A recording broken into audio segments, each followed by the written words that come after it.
Hello guys, hope you're all doing well. Welcome back to my new YouTube video.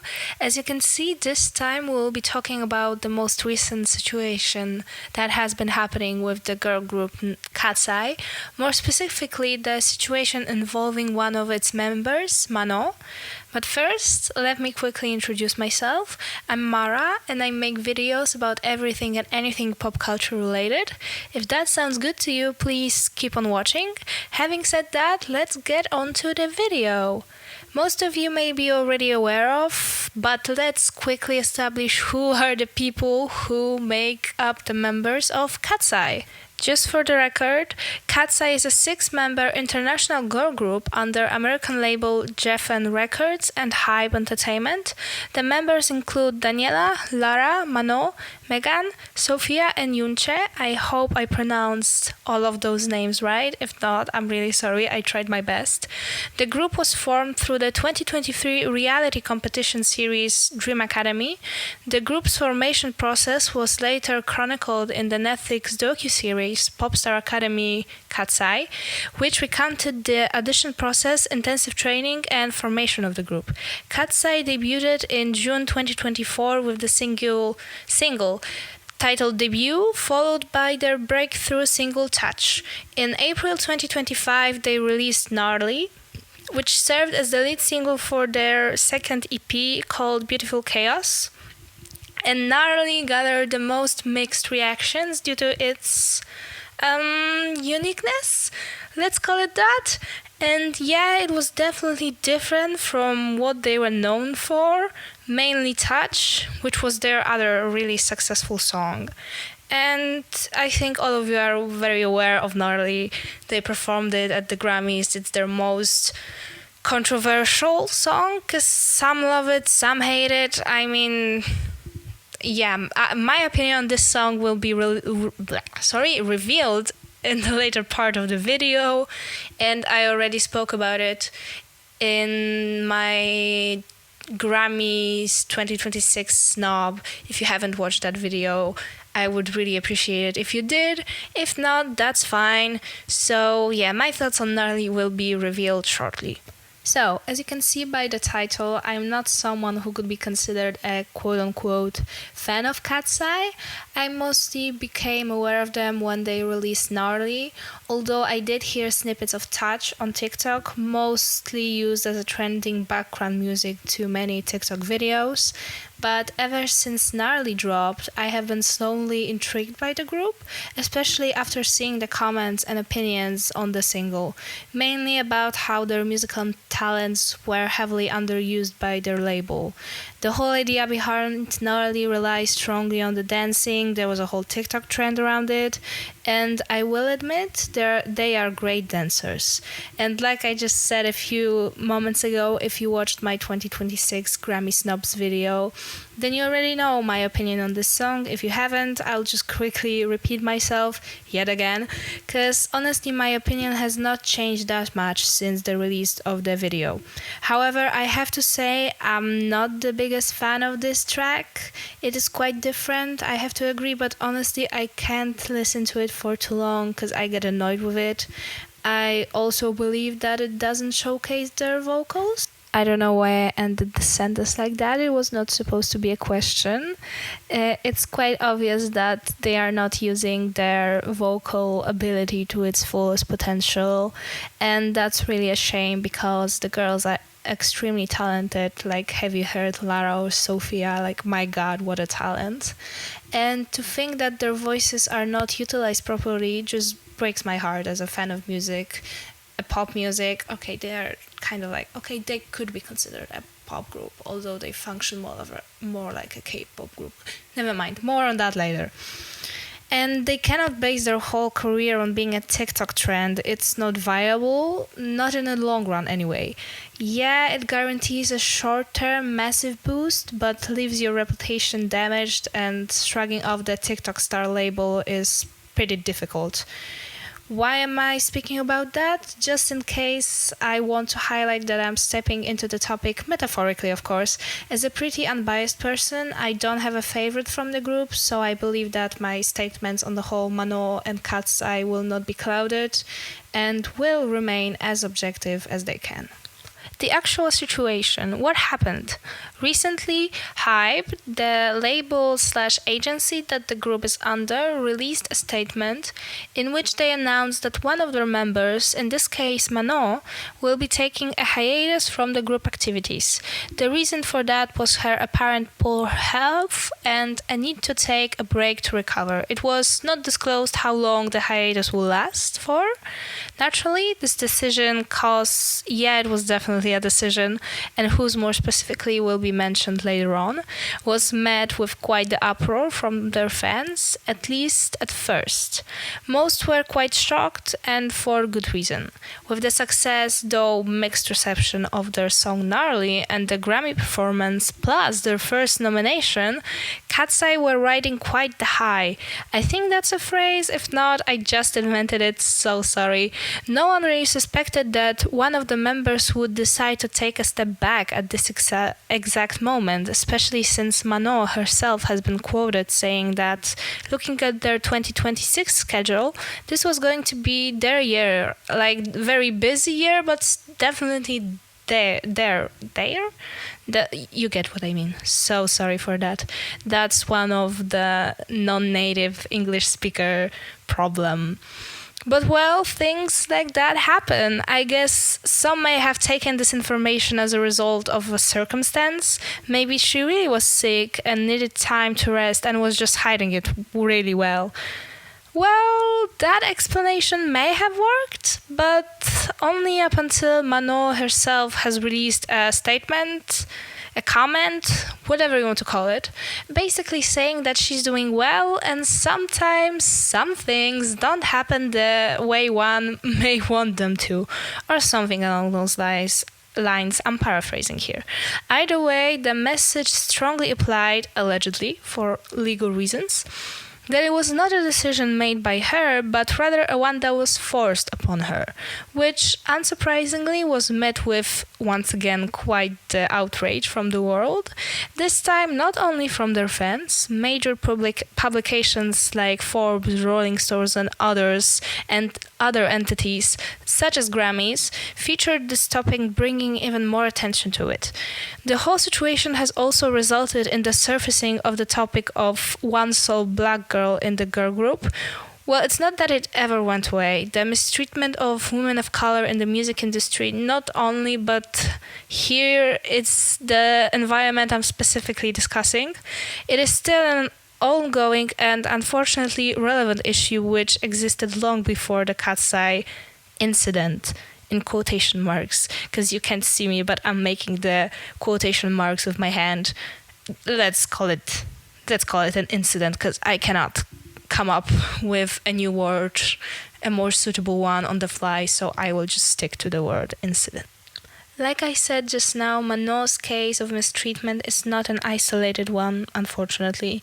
The ones that come to my mind immediately are Leanne's and Normani's circumstances, probably since they're the most recent ones, at least the most recent ones that I can remember and think of.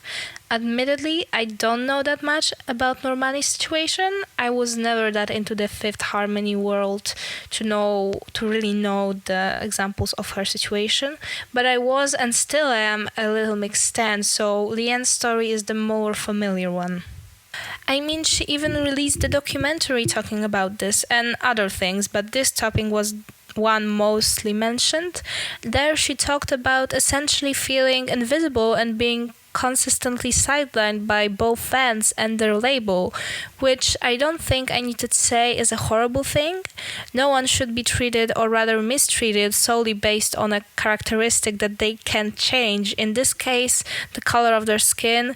It's just not okay. Never was and never will be, but I'm stating the obvious. It was honestly heartbreaking to witness Leanne's confidence dwindle at the time.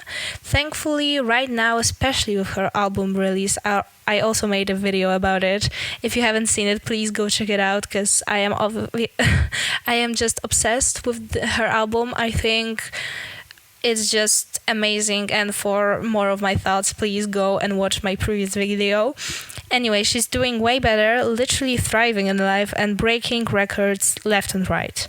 Lee was also one of the artists that openly expressed their support for Manon, saying that they have to protect each other and stick together, or something similar. Once again, I'm paraphrasing. The point is, she expressed her support for Manon.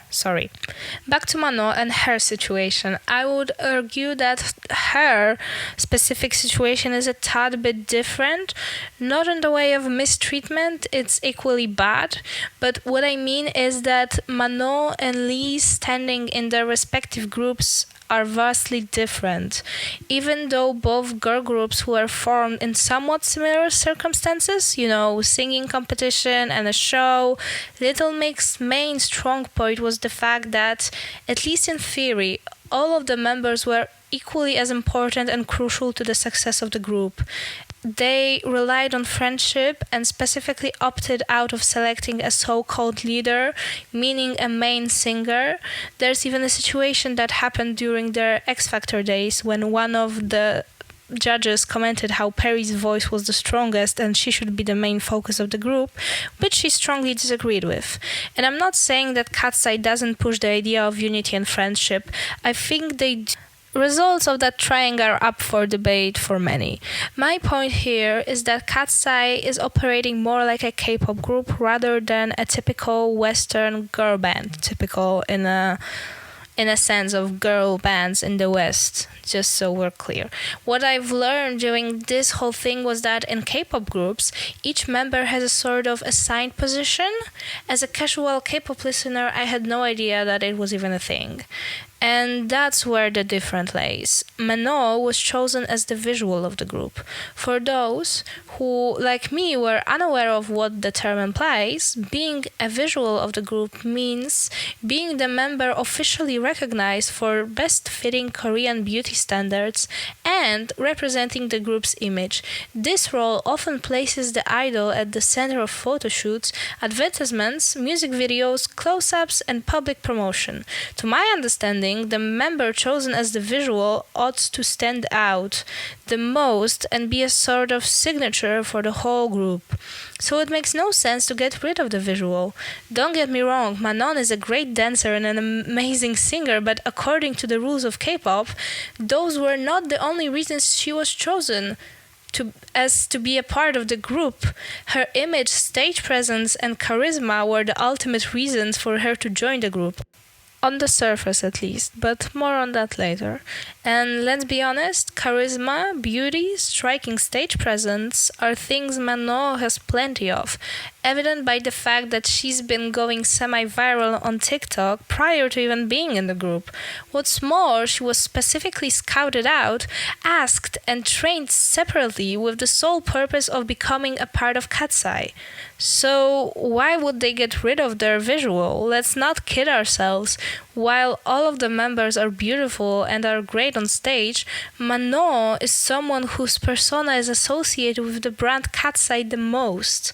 And that is a sentiment echoed by many fans and internet users alike. And the most bewildering thing is that despite being the so-called visual of the group, Manon was often hidden, and it's not even difficult to prove. Literally just watch the music video for their debut. She's mostly hidden during the choreography sequences, and that's only the beginning of mistreatment that Manon has experienced while being a part of the group.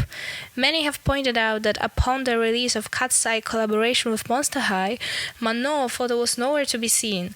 After the backlash, it was stated that Hype never sent over the picture to be featured. It was only added afterwards. Moreover, in the promotional video, she was not shown explaining the specifics of her doll, while all of the other members were.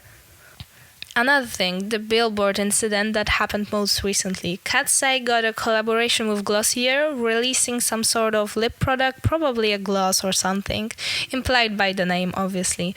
And after the promotional billboard was hung, all of the members went to see it and posed in front of it. All went, but not together. Manon was excluded from the outing. She went alone a day later. And sure, this might have been a coincidence. Maybe she was unwell or something, but it's yet another incident of Manon essentially being pushed out and isolated from the group. So it's not a surprise that it started to raise some eyebrows. Also, the girls posed in a specific way, completely hiding Manon from the view of the billboard, which definitely didn't help the case, meaning that she was covered in the photo. They posed in a way that she was not seen in a photo. That's what I meant. I might have been unclear on that, so sorry. And don't get me started on Daniela's dad comments, all of which could be considered rude and borderline offensive. I really want to give that girl the benefit of the doubt that she doesn't know what's going on and doesn't agree with what her dad is saying, but he himself has admitted to talking to her prior to posting, so I really have no idea what to think about any of this, any and all of this. The question remains, what's the future of KATSEYE? I'd say it depends on many factors, mainly if Manon leaves the group permanently or comes back. Either way, I'd argue that it doesn't look good. Let's look at the more optimistic scenario in quotations. I'm also making the quotation marks with my hand. Once again, you cannot see it. And take that with a grain of salt when I say the optimistic scenario. Manon comes back, and then what? People pretend that nothing has happened? Let's assume that the company will label the mistreatment of Manon as hearsay, gossip, and a rude speculation meant to disrupt the dynamics of the group. Knowing the entertainment industry, I wouldn't put it past them to try and act as if nothing has happened, essentially swiping the scandal under a rug. Running with this narrative, we can assume they would be quite successful. Fans and the public gets appeased. Manon is coached to release an appropriate statement that everything's fine and there's no but blood, and things will proceed as usual, meaning prior to the whole ordeal. To be frank, I can't imagine this thing playing out. Sure, Manon probably could be convinced to come back, assuming in this case that it will be her decision, but what's going to happen next? Obviously, things are supposed to go on as if nothing happened, but you cannot tell me that the comments made by one of the fathers of your group members won't lay a shadow over the whole project. How is the group supposed to upkeep the image of unity and sisterhood when not one of KATSEYE members, at least at the time of me writing the script and making the video, which is March 5th and 4th and 3rd, anyway, have not commented on the situation or came out with a support for Manon, and even their fans have pointed out that it's out of character for them, since they are known for being a chronically online people who comment on the smallest assumptions slash rumors thrown out there. My whole rant basically comes down to this. I really doubt that even if Manon comes back, the things will run as smoothly as they did before. But what if she leaves permanently? Does KATSEYE have a future? Honestly, I have no idea, but as an outsider, I'm leaning more so towards the option that KATSEYE without Manon will not reach the heights it once did and was preparing to break in the future. The most common sentiment online, or at least the one that I've seen, is that Manon is the most popular and most recognizable member of this particular girl group. I believe that she has the most followers as well, so that tracks. What's more, for many, Manon is a person that they associate with the group the most often, meaning she's the first thing that comes to mind when you think about KATSEYE. And that once again tracks. She was chosen specifically to play the role of visual. She's supposed to represent the image of the group. So it's baffling that it appears as if they want to get her out of the group, allegedly, of course. everything is just my speculation. Especially now, when the group kind of broke through to the mainstream with Gnarly and was on the road towards achieving great success. The worst news for Hype and KATSEYE, it's quite possible that if Manon leaves for good, most of the fans will follow suit, abandoning the KATSEYE fandom, which, let's face it, is never a good prospect. So yeah, the future of KATSEYE is painting itself in rather somber colors, but we are still unsure of what's going to happen next. Anyway, what do you guys think it's going to be the outcome of this situation? Will Manon make a comeback, or is she set on making it as a solo artist? Comment your thoughts down below. If you managed to watch this video all the way till the end, thank you so much. I really appreciate it. If you like this video, consider subscribing and checking out my other videos. It's all for me for today, and I'll see you guys in the next one. Bye! Under rumbling, castles crumbling.